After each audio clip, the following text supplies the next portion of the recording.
Freire, Paulo Freire, Paulo Freire. O Estado dominando tudo é o Estado burguês. É isso que a gente vive, né? O Estado Coreia do Norte é burguesa? A Coreia do Norte é capitalista. A Coreia do Norte é... Paulo Freire. O senhor acompanhou o discurso que a professora fez na formatura dela? O senhor conhece o discurso? Conheço, sim, eu já assisti. Viralizou, né? Eu acho que a maior parte do Brasil hoje... Já conhece o discurso dela? Sim, já Ficou conheço. famosa nas redes sociais? Ficou famosa. O senhor concorda sim ou não? Com o discurso? É. Discordo completamente em gênero, número e grau. Estamos sob o neofascismo, que de novo nada tem. Porque os fascistas, eles matam, incentivam, naturalizam, riem e debocham do extermínio de seres humanos. É sob esse tempo que vocês, pedagogos e psicólogos, vão exercer o seu ofício. O fascista faz sua propaganda, mente assintosamente. Depois que convence, a violência é institucional e sem limites. Me pareceu um discurso esquerdista. Mas é óbvio que eu sou de esquerda, sou contra isso tudo que está aí. Eu faço oposição ao PT desde a década de 80, porque eu sabia, já tinha indícios de que ele faria a política de conciliação de classe que fez e deu margem para fazer para o Bolsonaro crescer com um discurso como se PT fosse esquerda. Há pelo menos 30 anos PT não é esquerda. O PT não é esquerda? Mas nem a custa de reza braba. Paulo Freire. O que você achou do discurso dela? Primeiro, eu quero agradecer a professora pelo discurso dela. Eu quero agradecer, porque eu acredito que o resultado que esse discurso vai trazer vai ser muito benéfico, porque se antes existia alguma dúvida de que o sistema de educação brasileira havia sido completamente sequestrado pela ideologia esquerdista e transformado numa fábrica de produção de idiotas úteis, né, numa fábrica de militância, o discurso dela foi a comprovação. É a prova cabal de que algo tem que ser feito imediatamente para salvar as futuras gerações desse sequestro ideológico. Salvar de quem? Salvar de quem, professor? Do sequestro ideológico, né? Dessa doutrinação. E eu falo isso em primeira mão porque eu fui esquerdista na minha adolescência. É muito difícil você passar pelo sistema de educação brasileiro e não ter caído pela esquerda. Agora, o discurso dela não foi partidário, foi ideológico. Ideológico, exatamente. Extremamente ideológico. Partindo de um pressuposto, de uma certa forma até arrogante, que a visão de mundo dela é a verdade absoluta, sem aceitar o contraponto e querendo passar para um futuro grupo de professores, que aí aquela foi a imagem mais triste do ano para mim. Não foi o discurso dela, porque pessoas que alcançam o palanque dizendo coisas absurdas sempre vai existir. O mais triste foi ver aquele grupo de jovens batendo palmas e celebrando um discurso de ódio, porque aquilo sim foi um discurso de ódio. Um governo homofóbico, machista, racista, misógino, que odeia pobre.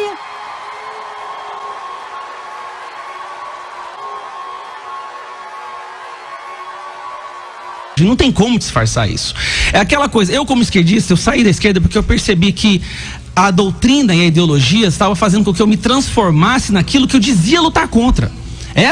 Inclusive, dizem que foi Winston Churchill que disse isso, mas na verdade não foi. Foi um senador dos Estados Unidos em 1930, onde ele disse: os fascistas do futuro se dirão antifascistas.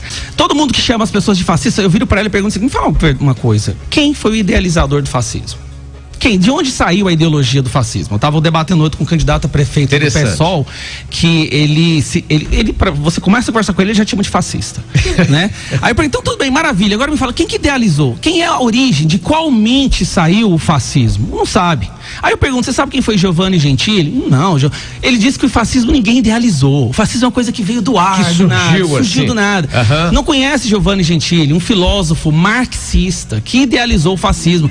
Ele dizia que o marxismo tinha uma falha, que o marxismo não dava ao povo um senso de pertencimento e por isso ele iria fracassar. E aí ele criou o fascismo para dar justamente isso, nacionalismo da luta de classes, para tentar angariar mais, para tentar captar mais a população.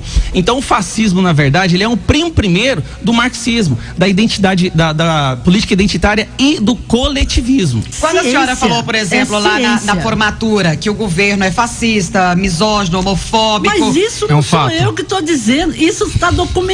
O cara fala que a filha dele foi um vacilo, foi um... Então ele é fascista. Quer dizer, o fascismo, compadre, o fascismo é uma construção histórica, documentada, efetivada, que inclusive, né, assim, vai ficando complicado quando as pessoas querem pegar alguma coisa para ver se você encaixa naquele modelo, para você ver se é combatido. Não, deixa eu te dizer, eu combato o stalinismo, que é uma prática autoritária, uma construção autoritária, que destruiu a experiência socialista, que mal começou.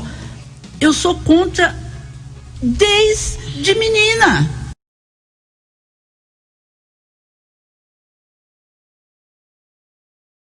Ô Messias, esse governo dito fascista do Bolsonaro, eu gostaria de saber por que é fascista. Então, sobre a questão do fascismo, o fascismo é a barbárie promovida pelo capital ao seu extremo. O fascismo surge na disputa imperialista entre alemães, italianos, japoneses contra a hegemonia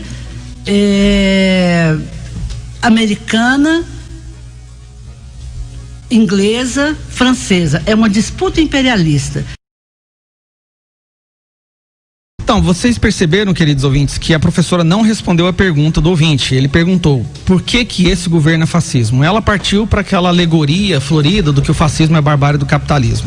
Ela acabou não respondendo, porque não tem como não tem pontos em comuns entre esse governo e o fascismo. E o outro ouvinte disse assim, mas o que é o fascismo? O que é o fascismo? O lema do fascismo é: o Estado é tudo, nada existe fora do Estado, tudo tem que estar dentro do Estado. Ou seja, o Estado vai dominar completamente a dinâmica social. É isso que é o fascismo. E para explicar um pouquinho mais do porquê da sua pergunta, Messias, inclusive, né, você tem que ler as 25 diretrizes do Partido Nazista. E uma dessas diretrizes eu gostaria de compartilhar agora para você perceber o absurdo que o calabouço intelectual que a esquerda causou na educação superior levou uma geração inteira de pessoas a acreditarem em coisas que são completamente falaciosas, né? Abolição dos rendimentos indevidos de trabalho e emprego, quebra da escravidão do aluguel. Sabe o que isso quer dizer? Que se uma pessoa tem uma casa, mas aluga uma outra, aquela outra casa perde essa propriedade, ou seja, relativização da propriedade privada. Exigimos a nacionalização de todas as indústrias. Isso é de esquerda ou de direita? Exigimos uma divisão dos lucros das indústrias pesadas. Esquerda ou direita? Exigimos uma expansão em larga escala do bem-estar na velhice. Exigimos uma lei para livre expropriação de terras sem uso para fins de utilidade pública. Mas em relação ao bem-estar na velhice? E outra coisa. Não, porque são coisas que a esquerda... Não sou contra. O bem-estar na velhice? Não sou contra. Eu tô só falando. Calma. Que não, professor, deixa eu terminar. O senhor não interrompia ela. Eu achava interessante isso. Agora eu começo a falar, eu sou interrompido. Então, assim, tudo que essa professora fala de que esse governo na verdade, ele passa longe de ser. Passa longe completamente. O que a esquerda fez, e que eu acho isso um desrespeito às milhões de pessoas que foram assassinadas por essa ideologia, é querer colocar essa peste em qualquer pessoa que discorda de vocês. Para pensar, professora. Foi uma ideologia que matou milhões. É muito desrespeitoso usar isso para você querer atacar alguém que discorda de você. Você disse agora do ataque pessoal do ouvinte aí, que falou em relação não, esse ataque pessoal é uma coisa... Bom, você está aqui agora porque você fez um ataque pessoal ao presidente. Você está surfando uma onda de fama nesse momento porque você fez um ataque pessoal e agora reclama de que um ouvinte fez um ataque pessoal em relação a você.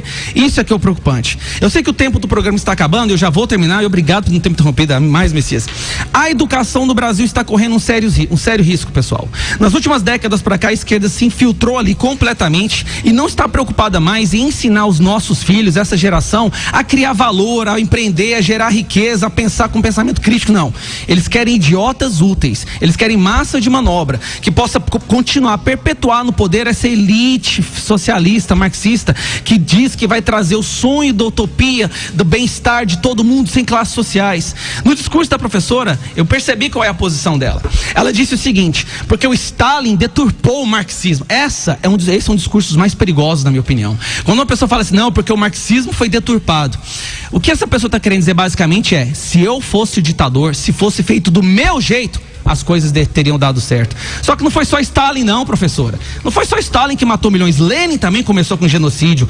Pol Pot em Camboja matou 2 milhões de pessoas em nome do marxismo. Mao na China matou 50 milhões para mais, porque não tem como calcular quando o número chega a ser tão grande assim. Em Cuba foram 200 mil pessoas. Então, por que não se explica, por que se não ensina na escola sobre o Holodomor? Por que não fala nada sobre Frau Kraus, as 2 milhões de mulheres que foram estupradas a mando do Stalin?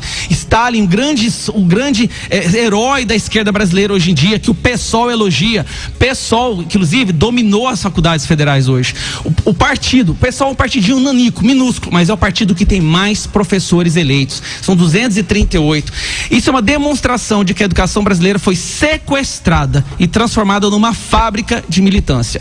Isso explica o porquê do Brasil ter perdido 26 posições no PISA desde o ano 2000. Isso explica por que o Brasil tem 40% de analfabetos funcionais. 2/3 dos nossos alunos de 15 anos não sabem o básico em matemática e ciências. O básico. O que emprego que essas pessoas vão ter no futuro? Porque essa leva da geração petista, que pegou a educação petista, vai chegar agora para o mercado de trabalho. Nós vamos fazer o que com eles?